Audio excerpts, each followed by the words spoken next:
Bonjour et bienvenue à bord de Passage Insolite, le podcast qui décortique le mindset du changement au féminin. Je suis Bénédicte, coach certifiée de la Life Coach School, psychologue et entrepreneur. J'ai été aussi cette fille qui cherche le bouton pause de son cerveau depuis des années. Et je suis ravie de te dire que c'est en arrêtant de le chercher que j'ai fini par me trouver moi.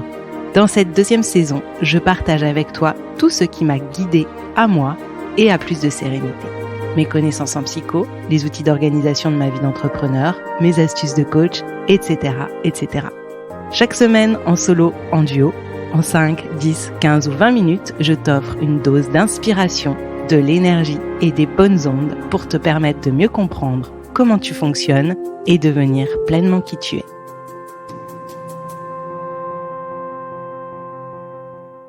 Hello, passagères et passagers, et bienvenue dans l'épisode 82. Je suis très heureuse de te retrouver et pour être honnête avec toi, en ce moment, en ce qui concerne les sujets des épisodes de podcast, j'ai décidé de naviguer un peu à vue, ou plutôt de me laisser porter et inspirer par les échanges que je peux avoir avec vous par mail ou sur Insta ou même avec mes coachés. Et aujourd'hui, j'ai eu envie de traiter et même de retraiter, parce que c'est un sujet que j'ai déjà évoqué sur le podcast, mais sous un autre angle, les ruminations, les pensées parasites et cette difficulté qu'on peut avoir à trouver ce fameux bouton stop.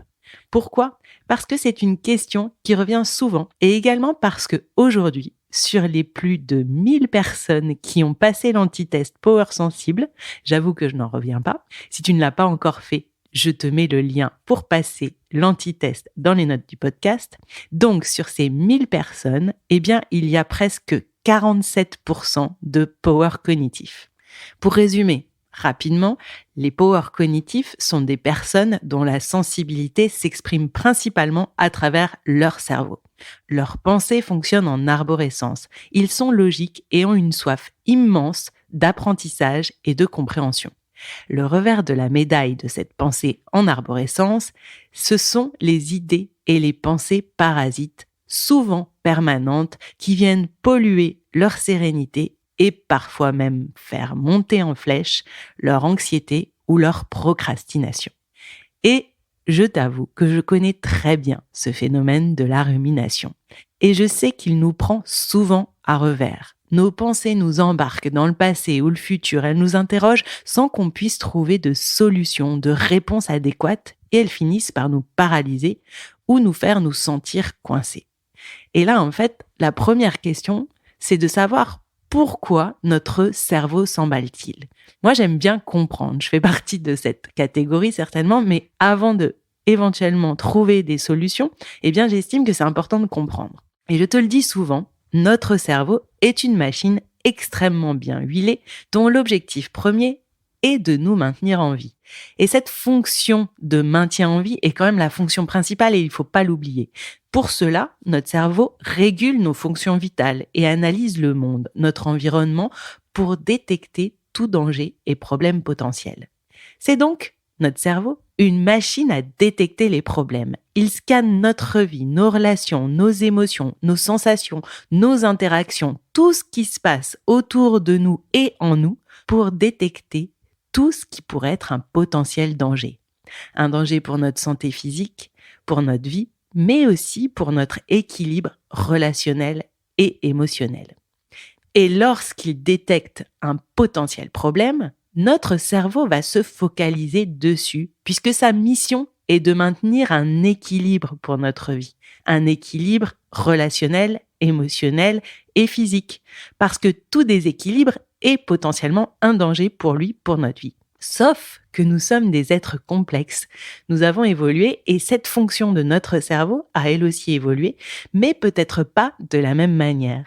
Et donc, en tant que personne complexe, nos interactions, nos modes de vie, nos émotions sont aussi complexes. Et notre cerveau, aussi évolué et performant qu'il soit, ne possède pas toutes les solutions aux problèmes posés. Et oui, si nous avions les solutions à tout, je ne sais pas comment serait la vie, mais ce serait très différent. Et quand nous n'avons pas toutes ces solutions aux problèmes posés, c'est là que la machine s'enraye. Parce que si le processus de détection de problèmes potentiels se fait finalement de façon relativement inconsciente, un peu comme une tâche qui tourne en arrière-plan sur notre ordinateur que nous ne voyons pas, mais qui permet à l'ordinateur de tourner. Et donc, quand un problème ne trouve pas de solution, le cerveau, qu'est-ce qu'il va faire? Il va nous le monter et le remonter encore jusqu'à ce que nous, lui et nous, trouvions une solution. Sauf que certaines situations que notre cerveau nous présente comme des problèmes à résoudre n'ont pas par essence de solution. Qu'est-ce que je veux dire par là? Ce sont par exemple des situations de la vie, comme des séparations, des deuils, des erreurs, des incompréhensions qui se sont produites et qu'on ne peut pas régler en fait. Pas parce qu'il n'y a rien à comprendre, mais parce que nous devons tout simplement, avec des guillemets, accepter, processer, lâcher prise pour avancer et potentiellement passer à autre chose. Alors je sais, écrit ainsi sur le papier, ça semble simple ou évident. Et nous savons tous à quel point nous avons du mal à nous remettre d'une séparation, d'un décès, d'un échec, etc. Parce que simple ne veut pas dire facile. Et si une situation est évidente en soi, c'est-à-dire qu'une séparation, on sait ce que c'est, ce n'est pas complexe en soi. Une situation, c'est la fin d'une relation. La perte d'un proche, la mort d'un proche, c'est le décès, il est parti, on sait ce que ça veut dire. Factuellement, on le comprend.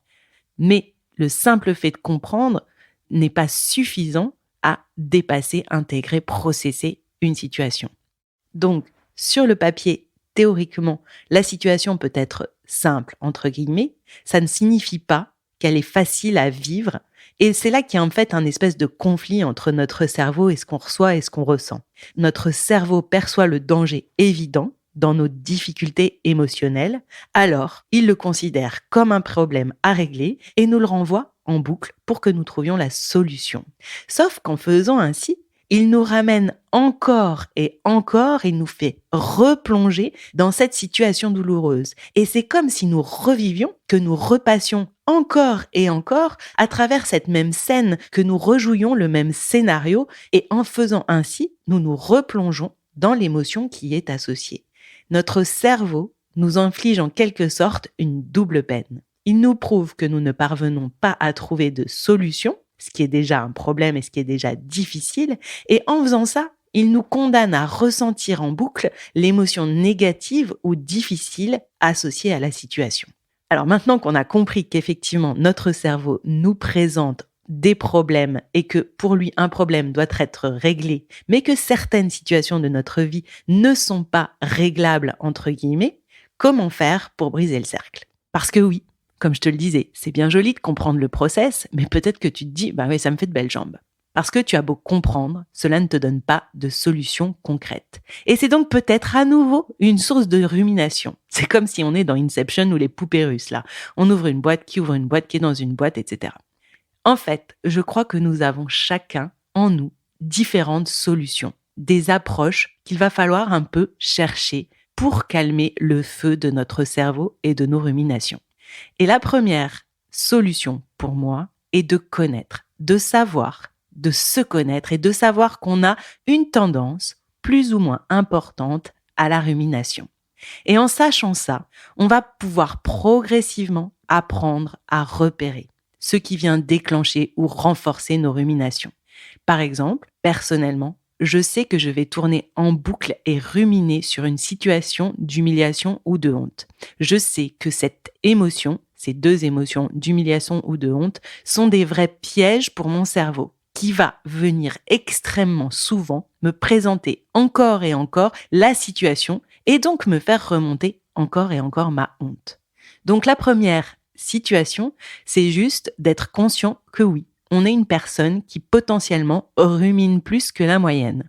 Et juste de savoir ça, et c'était un peu l'enjeu de Power Sensible, juste de savoir ça, pour moi, il y a déjà d'emblée un soulagement. C'est-à-dire qu'en fait, c'est une façon qu'on a d'être au monde et qu'on n'est pas tous conçus de la même façon, qu'on ne fonctionne pas tous de la même manière et que oui, nous, on a ce petit mode différent où on rumine plus facilement.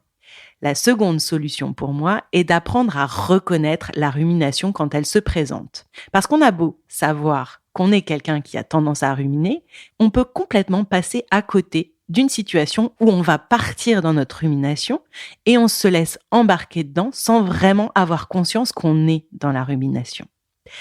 Et puis, quand la rumination se présente, c'est d'essayer de ne pas venir se battre contre elle. Parce que la rumination, c'est un peu comme les émotions. Plus on la combat, plus on cherche à la fuir, plus elle se renforce. L'idée, c'est donc de la reconnaître, d'en prendre conscience quand elle se présente. Parce que c'est en prenant conscience au moment où elle se présente qu'on va pouvoir agir sur elle. Parce qu'au fur et à mesure, nous allons pouvoir construire, comme je te disais, notre propre boîte à outils pour venir nous calmer et nous apaiser. Pour cela, il faut trouver nos activités qui nous permettent de débrancher un peu le cerveau ou de le calmer ponctuellement. Pour certains, cela va être le sport. Pour d'autres, une activité créative. D'autres vont se calmer dans la méditation, la lecture ou en écoutant de la musique. Personnellement, je sais que je suis incapable de lire, de marcher ou de méditer quand je rumine. Parce que je n'arrive pas à me concentrer pour lire. Quand je marche, ça va être vraiment très compliqué. Je vais vraiment avoir les pensées qui tournent en rond. Et quand je médite, là, clairement, mes pensées parasites, elles m'envahissent, elles passent et je n'arrive pas à me déconnecter d'elles. Donc, je n'arrive pas réellement à méditer. Mais je sais par exemple qu'une activité créative où je mobilise ma concentration dans mes gestes précis ou dans des choix de couleurs, d'ambiance, etc., me permet de baisser le volume de mes pensées. Écrire aussi, vider ce que j'ai dans la tête, presque vomir toutes ces pensées qui me torturent et essayer de les réanalyser, peut-être à chaud ou même à froid, je sais que ça me fait aussi énormément de bien et que ça va m'aider. Si marcher ne fonctionne pas, courir peut me faire du bien. Pas forcément dans le moment, mais après coup, parce que avec les hormones qui vont venir, en fait, je vais trouver un certain apaisement. Bref, tu l'as compris, nous ne fonctionnons pas tous de la même façon et surtout, certaines tactiques ne sont pas efficaces à certains moments. Moi, je sais qu'il y a des choses qui vont fonctionner dans certaines situations et qui ne vont pas fonctionner le coup d'après. Et ça ne veut pas dire qu'elles ne fonctionneront plus jamais, c'est juste que ce n'est pas forcément linéaire. Mais au fur et à mesure, tu vas trouver ou plutôt tes méthodes pour calmer ton cerveau et tu vas avoir dans ta boîte à outils des choses à essayer. Donc, si je résume finalement mes 3 conseils, qu'il faut plutôt voir comme une approche globale de long terme et non pas comme une solution immédiate en temps de crise, comme quelque chose qu'on viendrait utiliser de manière à calmer immédiatement la crise aiguë. Non, c'est vraiment un process à construire et donc il y a besoin d'un peu de patience. La première chose, c'est donc d'apprendre à te connaître et accepter que tu es une personne qui peut facilement ruminer. Et l'idée, c'est de ne pas lutter contre ça.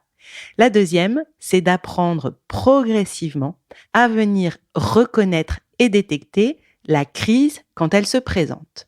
Et puis la troisième, avec ce fameux jeu d'essai-erreur, c'est de trouver ces activités qui vont t'apaiser, te calmer et te permettre de laisser passer la vague. C'est sans doute donc, comme je le disais, un parcours, mais en fait, il faut aussi le voir comme quelque chose de passionnant, car c'est encore une occasion de passer du temps avec toi, de comprendre ton fonctionnement et de détecter qu'on arrive à s'améliorer, à se développer. Alors prends le temps, utilise ta prochaine crise de rumination comme un cas d'école pour te transformer sur le moment ou après coup en détective et capitalise progressivement. Évidemment, peut-être que tu peux avoir besoin d'un coup de pouce et si tu as envie, je peux t'accompagner d'une manière ou d'une autre pour avancer sur ce sujet.